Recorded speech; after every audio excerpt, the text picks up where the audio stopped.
This is the story of a 30-year search by U.S. intelligence agencies to perfect mind control. Some of those engaged in that search have agreed to talk about it for the first time.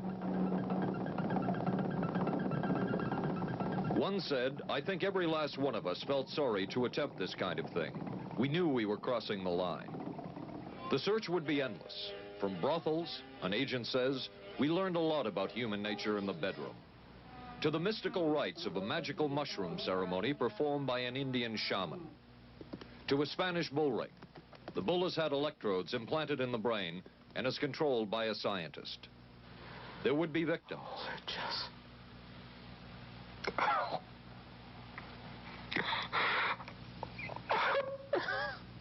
One intelligence agency tried to peel this man's mind back to reveal its deepest secrets. I'll live through it. I'll live through it. This man worked on some of these programs. He would write of his work, "It was fun, fun, fun." This is the story of the search for mind control. ABC News Close-Up, Mission Mind Control. With ABC News correspondent Paul Altmaier. 1217, now boarding at gate. Mark? Anne. It's been ages. Can I buy you? Allow me. 2 Michelob Lights. Michelob makes a light beer? Perfect. The good taste of Michelob Light. Don't just compare it to other light beers. Compare it to your regular beer. It's that good. You always did go first class. Your ticket to San Francisco. Thank you. San Francisco? You too? Good taste runs in the family. Mrs. Cooper, I need help. Oh. With all these different dog foods, I don't know what kind to feed him. Dry, soft. Honey, it's not the form, it's the formula. Those are for any dog, young, old, whatever. But Cycle 2 dog food is especially for dogs ages 1 to 7, like mine. The Cycle 2 formula has just what dogs in their active years need to help stay healthy. And happy. With Cycle, I know what to feed him. Now get Cycle 2 in 25-pound bags. We are not professing to tell you the complete story of these activities. We are professing to tell you the complete story that we know. Right. But these records that we've uncovered don't tell the story. They tell pieces of it. This is a story that has been told in bits and pieces. This is an attempt to pull most of it together. We know we don't have the full story. We do, however, have some striking new revelations and insights. The story begins here, just off the nation's front yard, the Mall. The buildings behind me were the headquarters for the World War II Office of Strategic Services. It was here that the first halting steps toward mind control began. The shaper and molder of OSS was General Wild Bill Donovan. He said of his group's work, "We may have made mistakes, but we were not afraid to try things that were never done before." In this anything-goes atmosphere, Donovan appointed this man, Stanley Lovell, a Boston industrialist, to break new ground in many scientific and technical fields.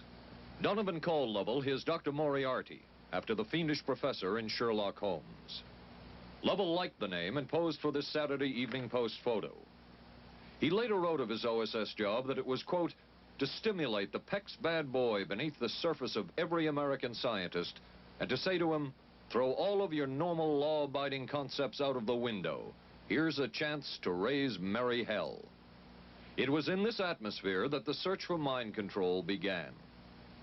This bizarre man would be an active participant in that search over the next 2 decades. His name is George White, an OSS captain who had formerly been with the Bureau of Narcotics.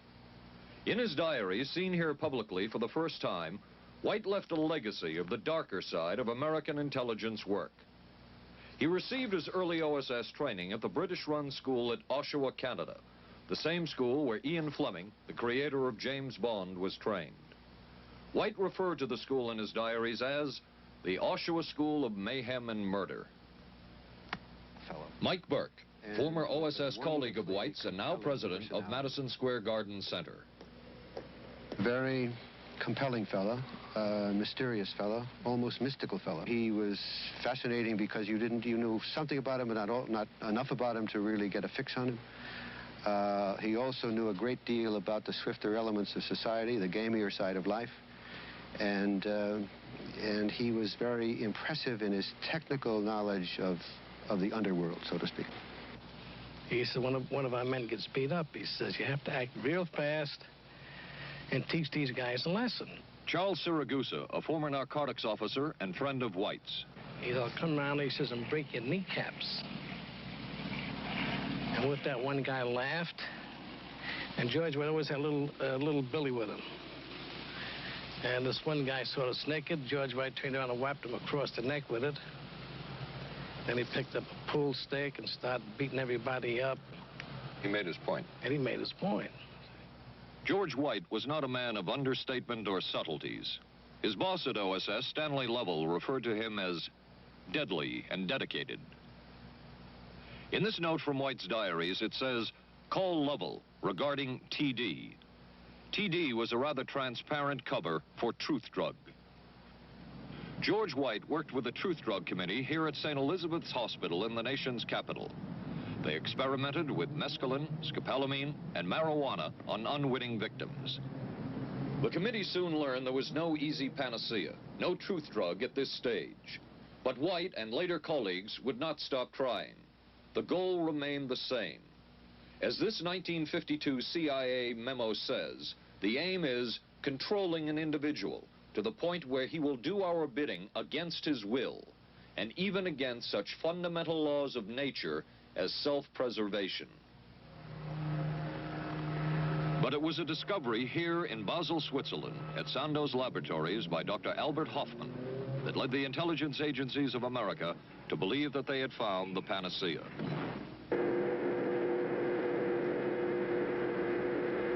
The discovery was lysergic acid diethylamide, LSD. The film that you see is considered by many experts to be the closest illustration of the effects of a hallucinogenic.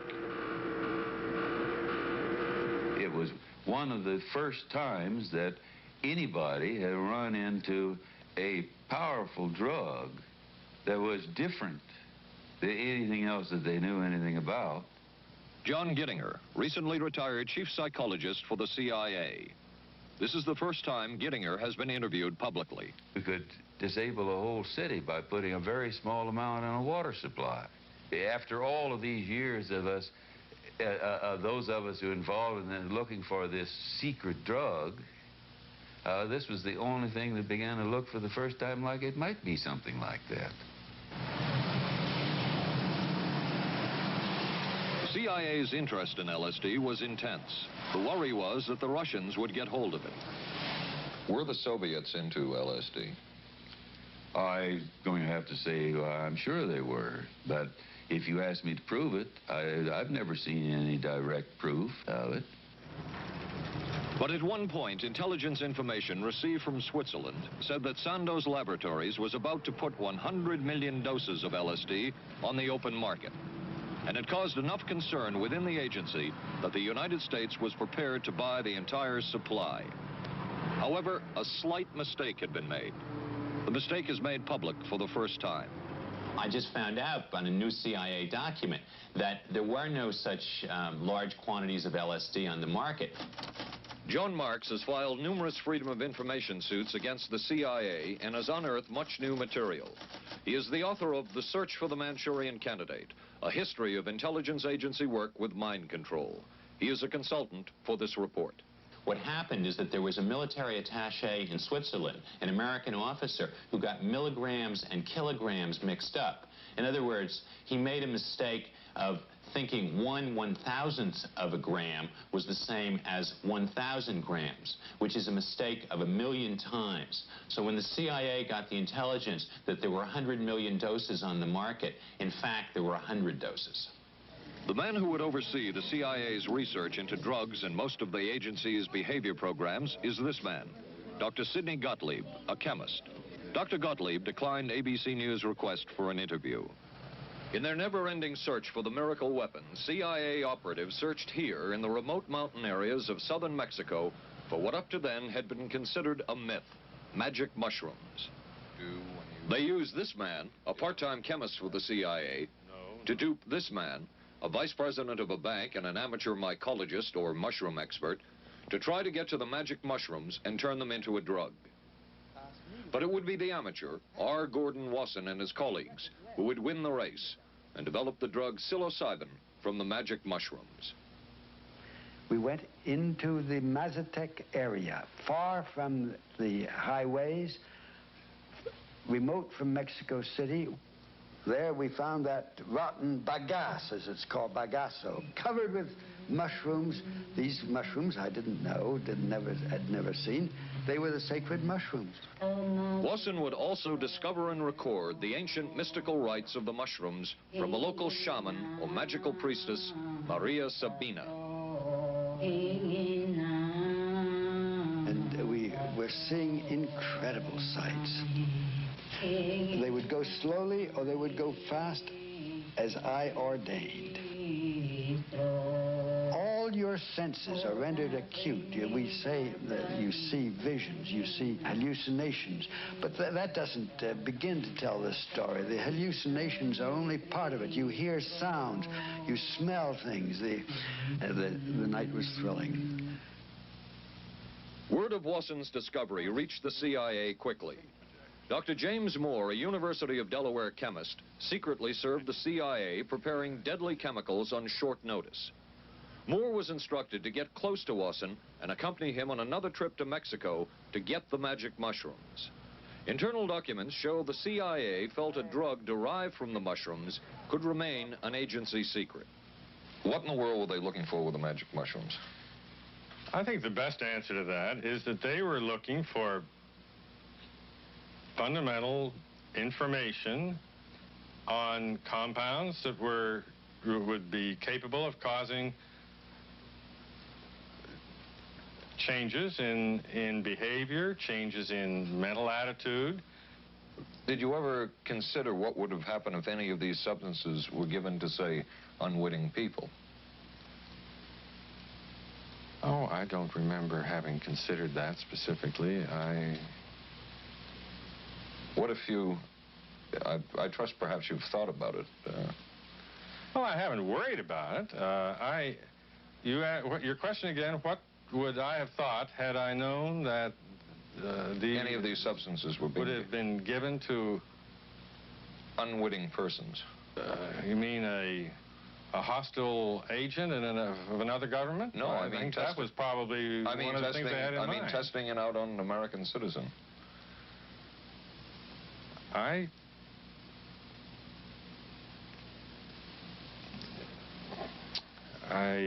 guess I must seem very, very cold-blooded about this, but I don't recall ever having been very much preoccupied with that issue.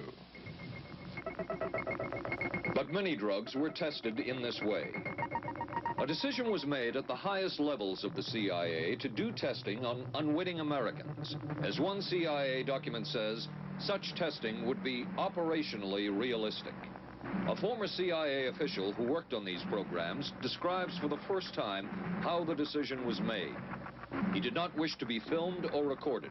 Thus his remarks are read by someone else. I think every last one of us felt sorry to attempt this kind of thing. We knew we were crossing the line. Every decent kid knows he shouldn't steal, but he does it sometimes. We knew damn well we didn't want anyone else to know what we were doing. The decision was made to do testing on unwitting victims. It was decided they should be on the fringes of society because they were most vulnerable. It was the borderline underworld, prostitutes, drug addicts, and other small-timers who would be powerless to seek any kind of revenge in case they found out. And as their predecessors had a decade earlier, the CIA turned to George White for help. White was now a high-ranking narcotics official, and by this time, the stories about George White were legendary. So the waiter says, "You may I help you, monsieur?" And George White was busy talking with me. Paid no attention to the waiter, so the waiter tapped him on the shoulder, says, "May I help you, monsieur?" George White turned around, whipped his gun out, and stuck it in the guy's face like this in this crowded restaurant.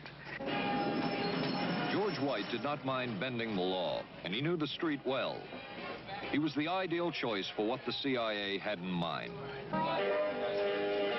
We were Ivy League, white, middle class. We were naive, totally naive about this, and he felt pretty expert. He knew the whores, the pimps, the people who brought in the drugs. White set up so-called safe houses for the CIA in New York, here in Greenwich Village, and later in San Francisco, in this hotel, and in an apartment atop Telegraph Hill with a commanding view of San Francisco Bay. While the existence of these safe houses was disclosed last year, details of what took place within them has not been told. A former CIA official who worked in the safe houses reveals that they were used not only for drug testing, but to study sexual behavior and how it could be used to manipulate people. We did quite a study of prostitutes and their behavior. How do you take a woman who is willing to use her body to get money out of a guy to get him to talk about things which are much more important, like state secrets? We learned a lot about human nature in the bedroom. We started to pick up knowledge that could be used in operations. There would be victims in all of this, but as the agency knew, they couldn't fight back. Some entries from George White's diaries. Clarice gets horrors. Janet, sky high. As one agency memo says, we have no answer to the moral question. The safe houses were not the only testing grounds. Millions of dollars would be spent on LSD research at universities throughout the country. And word would begin to spread on campus about this so-called mind-blowing drug. And suddenly, there was the counterculture of the 60s. I give the CIA a total credit for sponsoring and initiating the entire consciousness movement, counterculture events of the 1960s. Dr. Timothy Leary, the 1960s Johnny Appleseed of LSD. The CIA funded and supported and encouraged hundreds of young psychiatrists to experiment with this drug. The fallout from that was that the young psychologists began taking it themselves, discovering that it was an intelligence-enhancing, consciousness-raising experience. I know that some of the studies in which the CIA had supported used as subjects people who later became strong proselytizers of LSD. So, in that sense, yes, I think it did sustain the perpetuation of the use of the drug. And it's rather ironic, isn't it?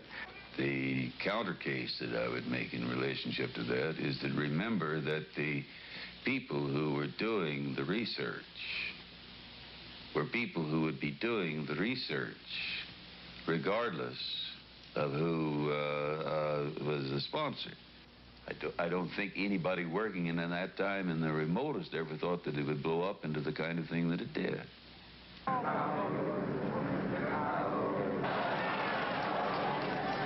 History will judge the role of the CIA and other intelligence agencies in unwittingly contributing to the counterculture of the 60s through their intense interest in LSD and other hallucinogenics.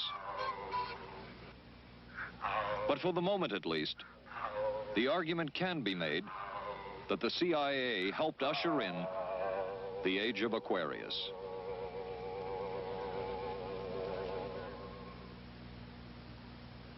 ABC News Close-Up will continue in a moment. Being careful about my body doesn't just mean major things like regular breast exams. I'm even careful about pain relievers. Plain aspirin sometimes upset my stomach, so I use Bufferin. It adds protection. I'm careful about what goes into my body. Bufferin gives me an added relief action I want. Tylenol doesn't. Only one leading tablet has both, an added relief action in many cases that Tylenol never provides, and protection ingredients, Bufferin. Now I'm careful to get both with Bufferin. Your sink trap's clogged with grease. Use Crystal Drano. I'll pour in liquid plumber. Don't. It may not work on that grease clog. No? Crystal Drano will. Look, liquid plumber's quiet. It's not melting that grease. But Drano is.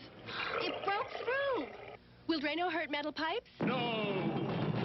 So liquid plumber didn't break that grease clog. I'm switching to Drano. To make clogs go, better use Drano. Saturday, live on ABC. The the Forest Hills Men's Invitational from the legendary West Side Tennis Club. Then live, third-round coverage of the most prestigious ladies' golf event. Hollis Stacey goes for her third straight U.S. Women's Open title. And red-hot Nancy Lopez shoots for her elusive first Open victory. And on ABC's Wide World of Sports, rodeo excitement from the Wild West, plus high speeds, high thrills, hydroplane action, championship tennis, golf, and ABC's Wide World of Sports, Saturday.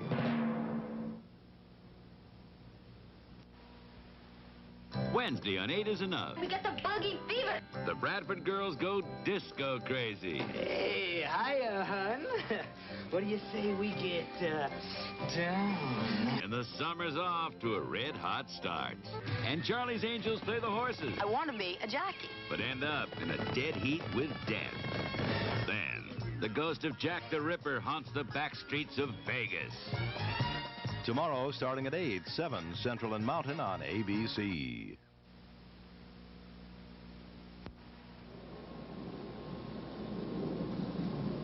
Covering a span of history such as we are in this report, one can get sidetracked by the so-called glamour and mystery of espionage work or by the exotic qualities of some drugs.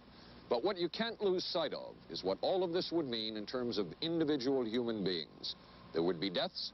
There would be long-lasting and harmful effects.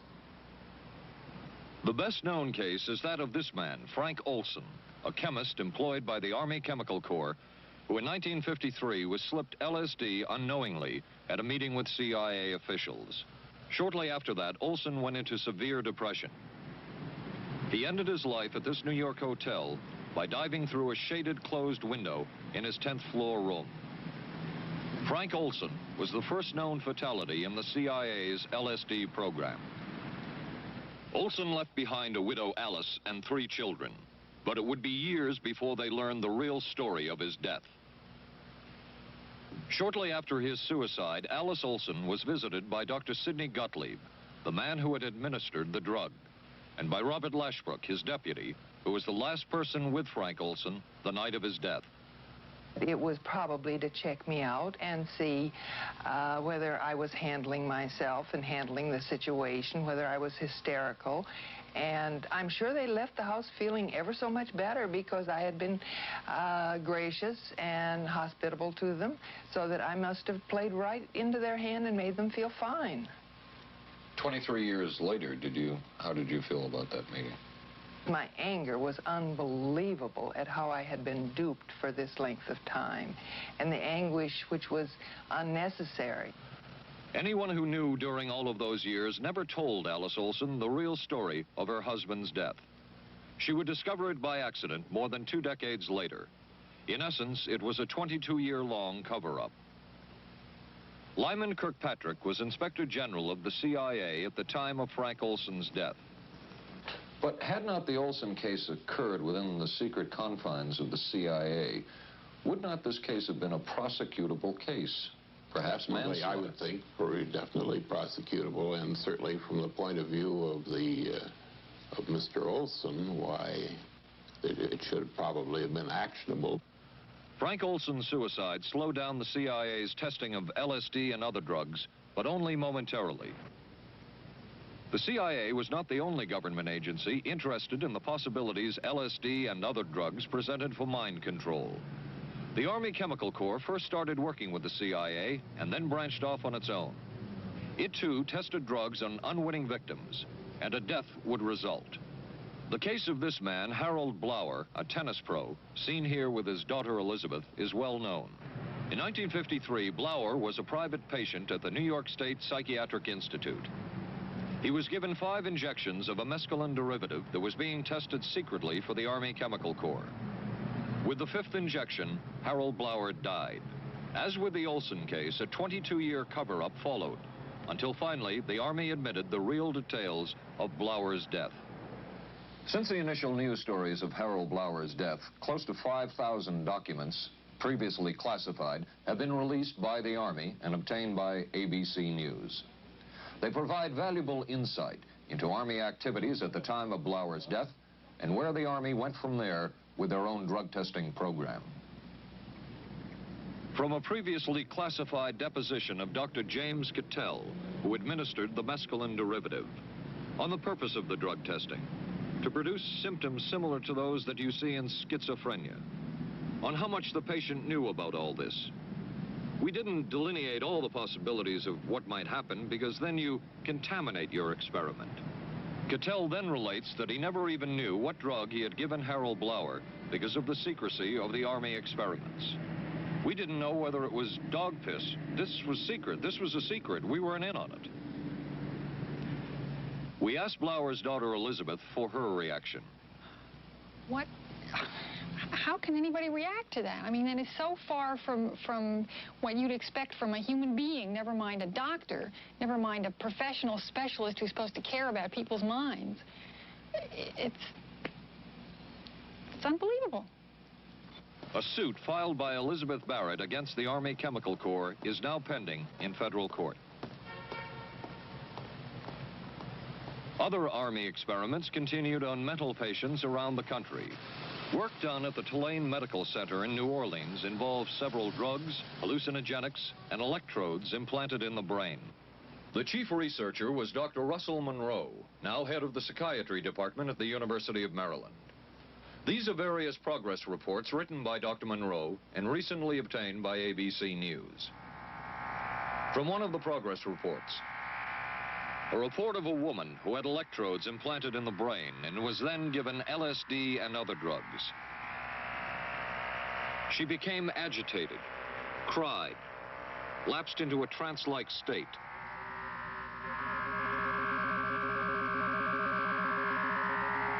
Felt as if she were about to have a convulsion, experienced waves of darkness and light, had bizarre sensations in her neck and legs, said somebody was trying to manipulate her body.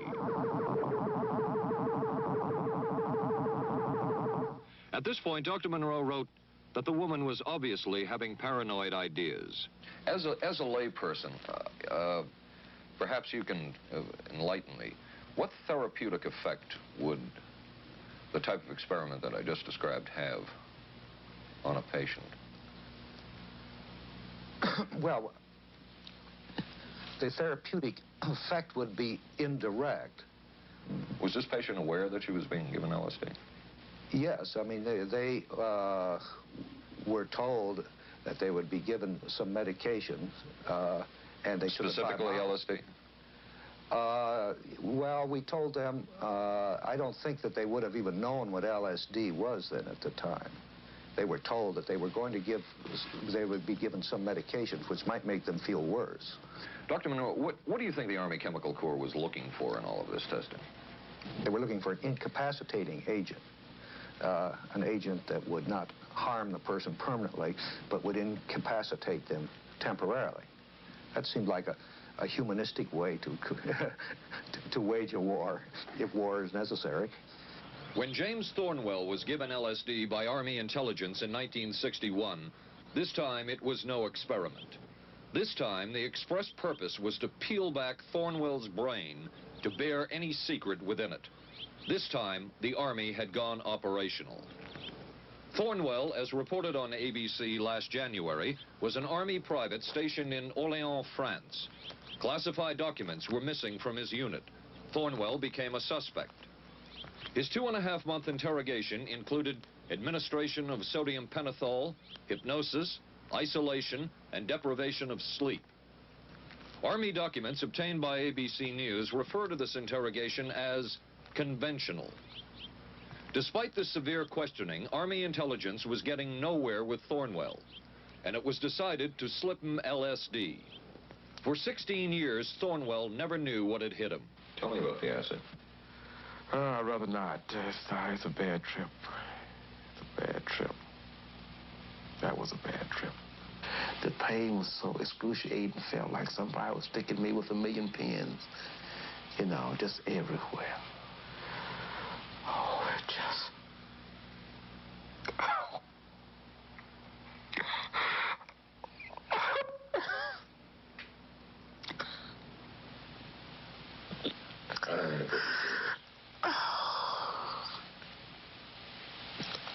You want to stop for me?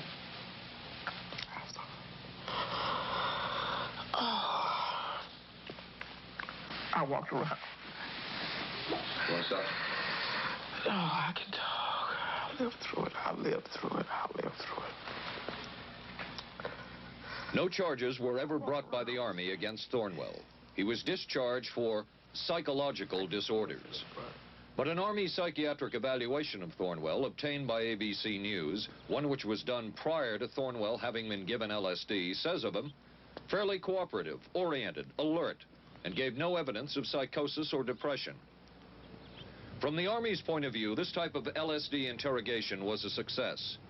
Other documents refer to the exploitability of interrogation subjects, cracking them, keeping them off balance mentally, and providing an economical, speedy, and productive aid to interrogation.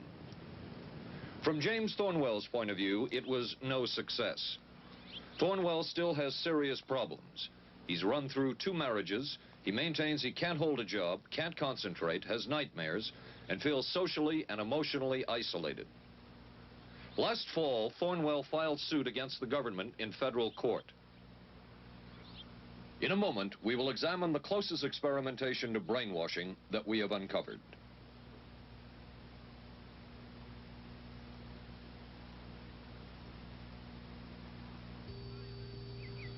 Oh, for crying out loud. Something wrong, Will? You pick up a paper these days, you learn life isn't as simple as it used to be, and neither's food. Is that why you eat grape nut cereal? Yep, you couldn't ask for a simpler cereal. Wheat and barley, vitamins added, no preservatives. Sure looks simple. It's got a natural nutty taste. What's good for breakfast, guys? How about something nice and simple? Grape nuts, the simple cereal.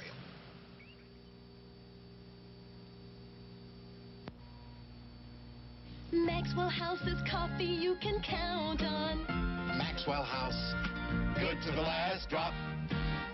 Maxwell House is good every time. Maxwell House is good coffee. Good to the last drop. Maxwell House. Maxwell House, coffee you can count on. Always smells good, always tastes good, always good to the last drop. Maxwell House is good news. Good to the last drop. Maxwell House.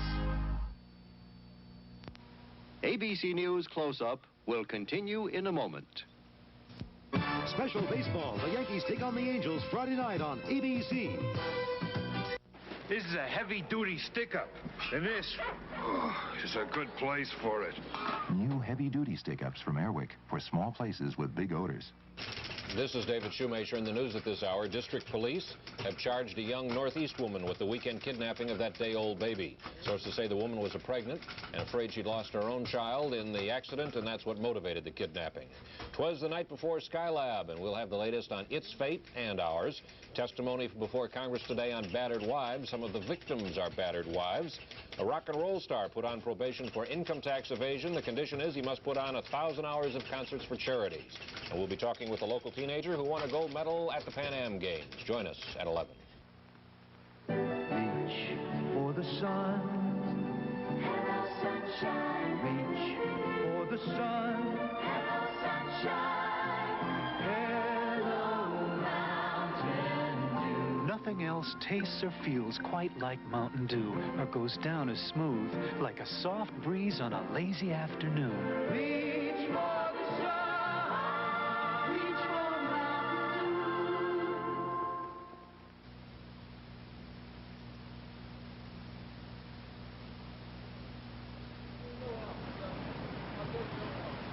By far, the most chilling experiments we have uncovered took place at this Gothic estate called Ravenscrag, halfway up Mount Royal in Montreal. It houses the Allen Memorial Institute of Psychiatry of McGill University. It was here that the CIA funded a series of experiments, severe experiments.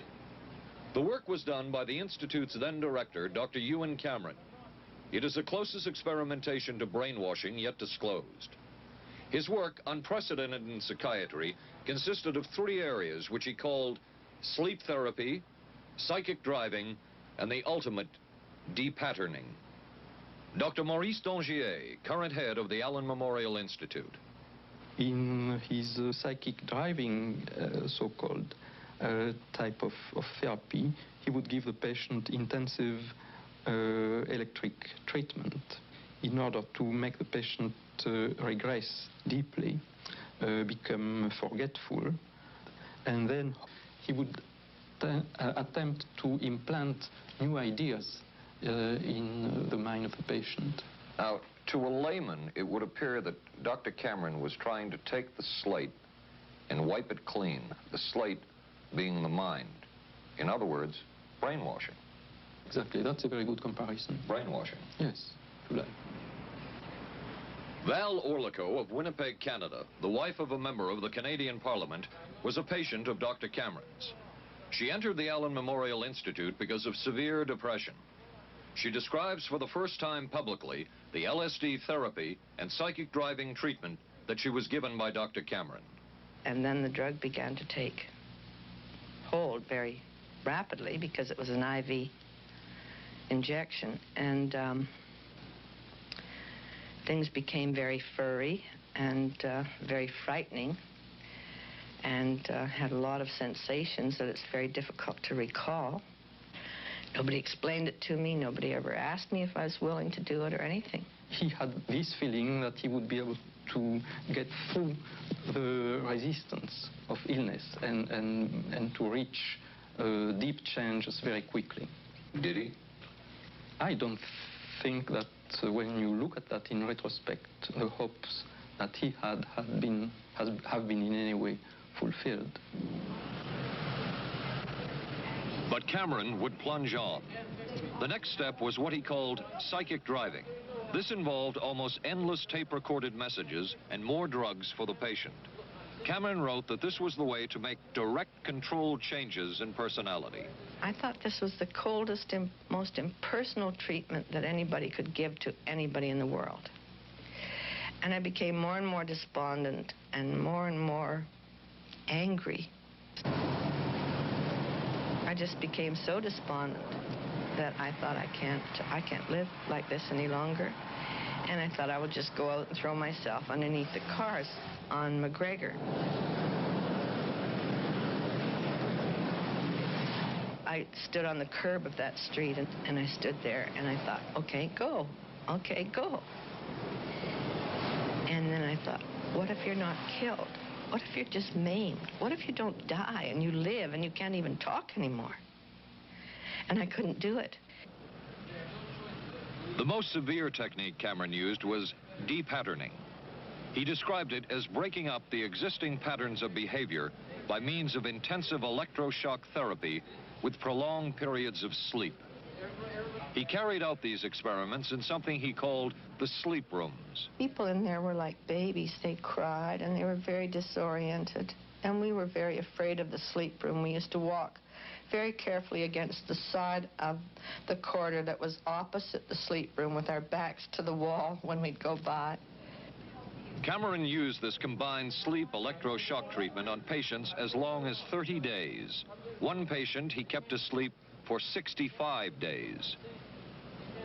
Cameron retired, and his successor, Dr. Robert Cleghorn, ordered a follow-up study on the patients treated with Cameron's de-patterning method. It showed that it was no more beneficial in its result than the use of more conservative methods. But the follow-up study showed that 60% of those who had been de-patterned still had amnesia for periods of anywhere from 6 months to 10 years. That's quite a memory loss, isn't it? That is a memory loss. Indeed it is. It's I think, more than desirable. In retrospect, does Dr. Cameron's experimentation and his treatment appear harsh? I would say yes. I mean, this forceful type of approach that I was describing to you is definitely, it can be said that it's harsh. I wouldn't call it harsh. I would say it was harder on the staff than it was on the patients, because these people had to be fed and they had to be cared for and they had to be given sufficient fluid and food and toileted and so on and so forth. It was a very difficult thing for the staff to follow these patients properly and see that they did well. Well, I'm glad he was concerned for the staff. But damn it all, I wouldn't. I could have maybe had a different kind of life. And that makes me angry and sad, and I don't know how to explain how I feel, really. I'm just... How did you feel when you learned that Dr. Cameron's experimentation was financed by the CIA? Well, I thought... Oh, I can't even use the word that I thought, because I thought, that bastard. And he was too smart. He knew who he was working for. And, excuse me, but I just, I just can't, sometimes I can't believe it, and yet I know it's true. If you had the opportunity to say something to the people at the Central Intelligence Agency who financed this study, what would you say? I realize the CIA is a very important organization, and they have a very important job to do. But God, it surely doesn't have to be done on people who are totally incapable of knowing what's happening or having any defense against it. And I can't imagine the mentality of people who would do this. I just can't. As for Dr. Cameron, he died in 1966 while mountain climbing. A colleague wrote of Cameron, "For him, the ends justified the means. And when one is dealing with the waste of human potential, it is easy to adopt this stance." Dr. Cameron seemed ideally suited for what the CIA had in mind.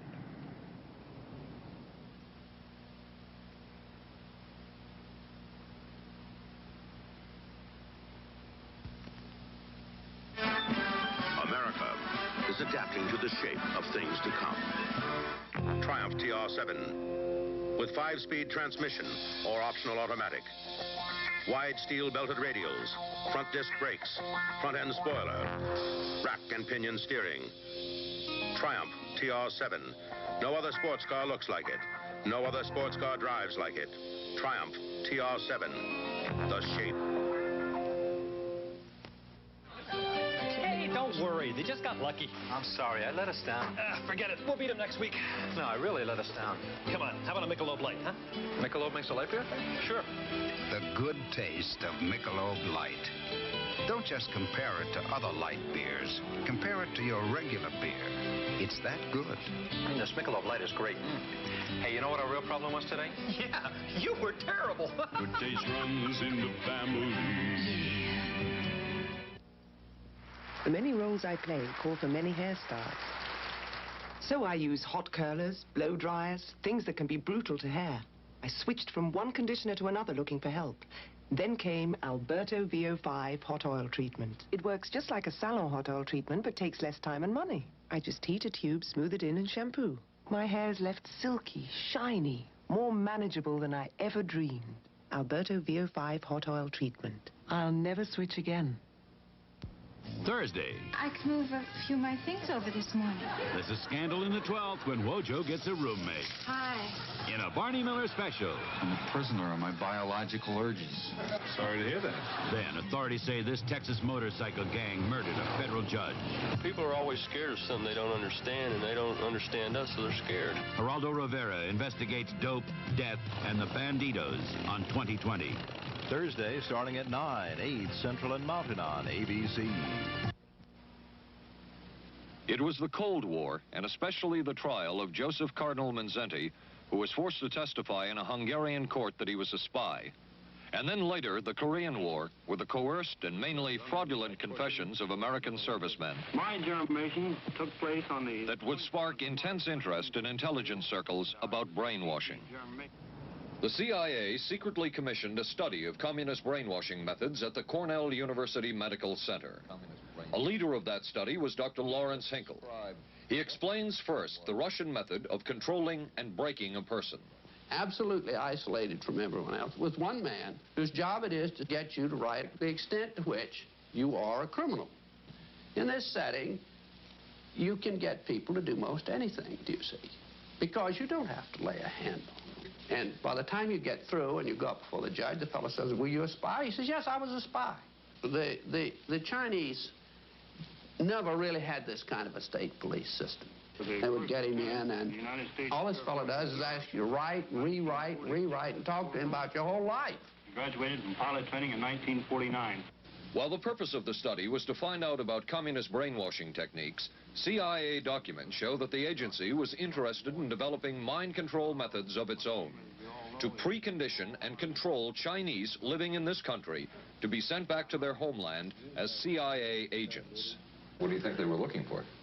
Well, I think they weren't looking for agents or anything like that. Yet the agency's perception of the work you were doing, in CIA documents we have examined, it says that the project that was being done here, they intended to use everything learned about the new agents to induce them to, quote, to perform acts of a complex, purposeful nature. Yeah, but that was never done. The effects of which may be out of keeping with the individual's previous behavior. That sort of thing was never done. Those people were not, that was, when they first came here, the first people they sent up to see us, you see, were operational type people from the CIA with some rather wild ideas. Okay, this is their perception of it, if I could just continue. No, it wasn't their perception of it either.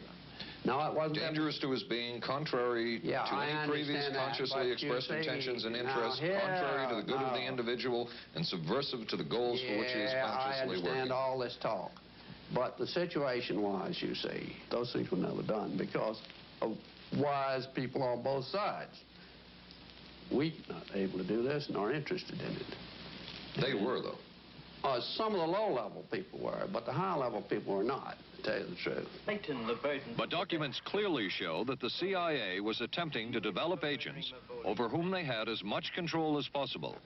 Agents who would perform tasks contrary to their own good. Normally conditioned American who's been trained to kill and then to have no memory of having killed. His brain has not only been washed, as they say, it has been dry cleaned. Is a Manchurian candidate, controlled by others to do things against his will, possible? It was a remarkable film because, as far as I'm concerned, it made something totally impossible seem absolutely credible. I would say the answer is yes, but there are many qualifications to that. Dr. Milton Klein, a psychologist, a clinical and experimental hypnotist, and unpaid consultant to the CIA. The qualifications would be the subject selected to produce the kind of behavior that you wish, the amount of time, the procedures that are utilized, and the motivations of the people who are designing, executing, and administering the procedures. You're asking whether an individual can be, under hypnosis, influenced, coerced, persuaded, shaped to perform an antisocial act, or a destructive act, or an act of violence. My answer would be yes. Captain Marco, will you be good enough to lend Raymond your pistol, please? Yes, ma'am.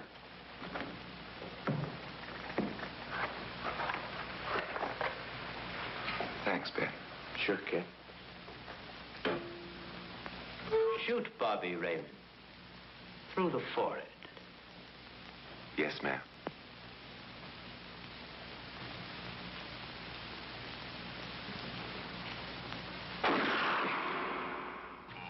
How valuable a tool can hypnosis be in the intelligence field? None whatsoever.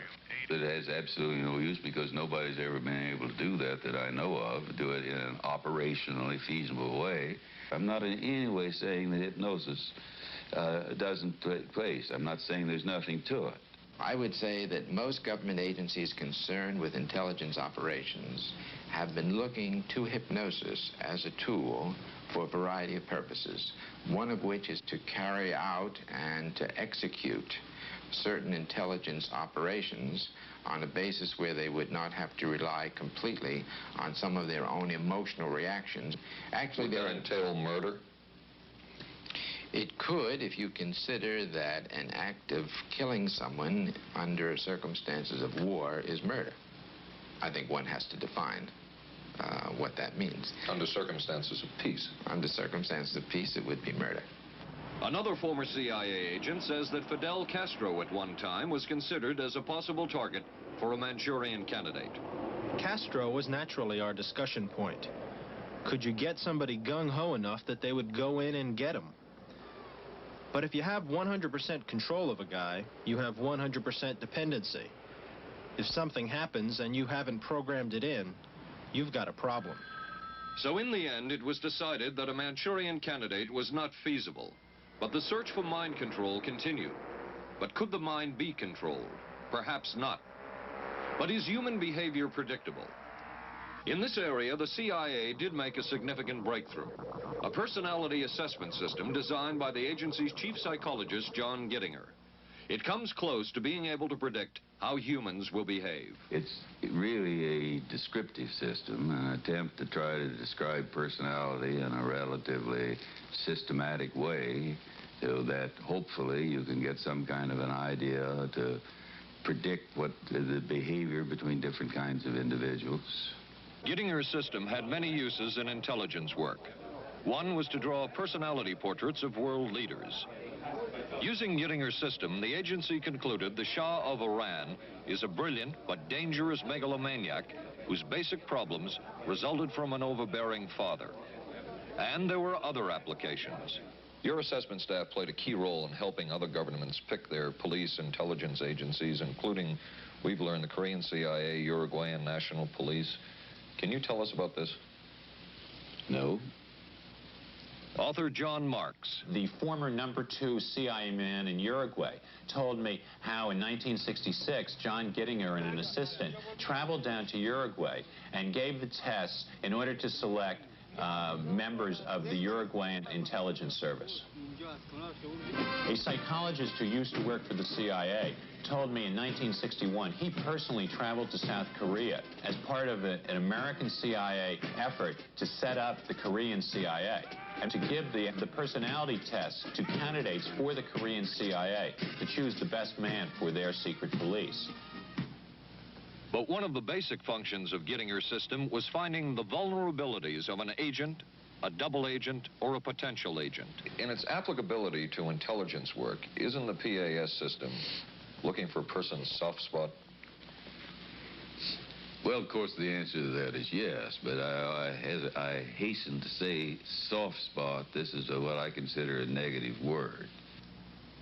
Of the hundreds of behavioral projects undertaken by the CIA, Gittinger's appears to have been one of the more successful and more conventional. Other experiments were not as conventional. Neurophysicist Dr. Jose Delgado was financed by the Office of Naval Research. In this experiment, the bull is sedated. Electrodes are implanted in its brain. Delgado transmits an electronic impulse to the center of the bull's brain. Delgado has remote control of the animal. Recently released CIA documents refer to the feasibility of remote control of animals, and that special investigations will be conducted toward the application of selected elements of these techniques to man. Other areas were examined through the 60s and 70s. Brain surgery, psychosurgery, creation of amnesia, parapsychology, manipulation of genes. Even though past and present CIA officials have indicated this kind of work ended in 1963. Whole truth, nothing but... And one of those who took part in these programs. Thank you, sir. In 1977, a Senate subcommittee heard testimony from many of them, but the testimony was not that revealing. According to one of them, they agreed amongst themselves to keep the inquiry within bounds that would satisfy the committee. Former narcotics officer Charles Siragusa says that he was asked to limit his testimony by the man he reported to at the CIA. He wanted me not to say anything. To perjure yourself. That's right. Well, either that, I'd have to perjure myself or take the Fifth Amendment. And I'm not about to take the Fifth Amendment for anybody. Okay. Former CIA chemist Robert Lashbrook testified he had no first-hand knowledge of the agency-run safe houses when, in fact, he supervised one of them. And according to George White's diaries, was at a safe house when White conducted what he called an LSD surprise experiment. Dr. Sidney Gottlieb, whom we recently filmed near his California home, oversaw many of the CIA behavioral programs. He retired in 1973 and destroyed the records of this work. In sort of a valedictory letter, Dr. Gottlieb wrote that he and his colleagues had been able to maintain contact with the leading edge of developments in the field of biological and chemical control of human behavior. Dr. Gottlieb also testified before the Senate subcommittee, but from an anteroom where he could not be filmed because of what his lawyer termed health and cardiac problems. Dr. Gottlieb declined ABC News' request for an interview. And what of George White, the man who helped the agency in so many of its programs? He would retire here to Stinson Beach, California. And shortly before his death, he wrote to his boss at the CIA, Dr. Sidney Gottlieb, and summed up his career by saying, "It was fun, fun, fun. Where else could a red-blooded American boy lie, kill, and cheat, steal, deceive, rape, and pillage with the sanction and blessing of the All-Highest?" Has mind control been achieved? From all of the available evidence, it appears doubtful. The human will has prevailed up to this point. But as we have seen, work is continuing in this field, work that we still don't know very much about. How deeply are the Russians and other dictatorships into all of this?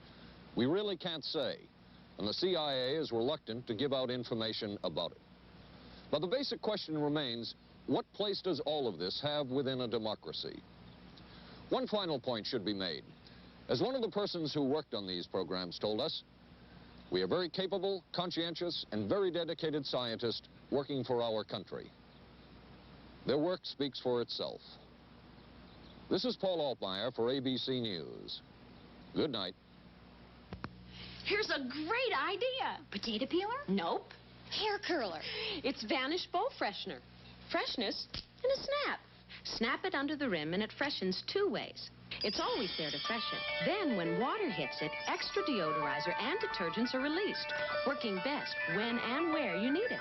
When the bowl's fresh, the bathroom's fresher. Snappy idea. Vanish Bowl Freshener. Vanish for a cleaner bowl and a fresher bathroom. What do doctors recommend for pain today? This report shows doctors' #1 choice is the pain reliever in Anacin. 5 million recommendations last year for pain of headache, backache, minor arthritis, and muscle ache.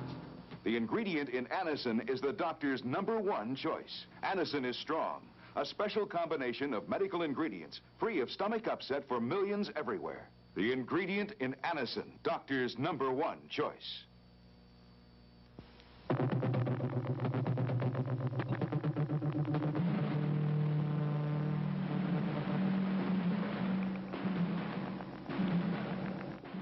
Stay tuned for local news next. Then live from the Johnson Space Center in Houston, ABC News will track the approach of Skylab as it nears re-entry. Skylab, the final hours.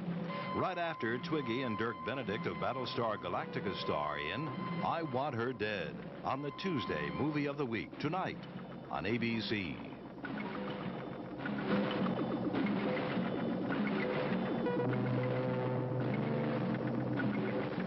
This has been a presentation of ABC News.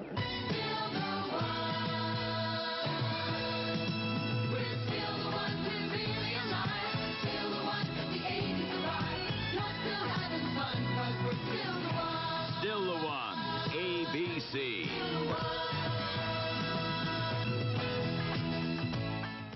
Skylab nears its final orbit. An arrest in the kidnapping of that newborn baby. A rock star sentenced for income tax evasion.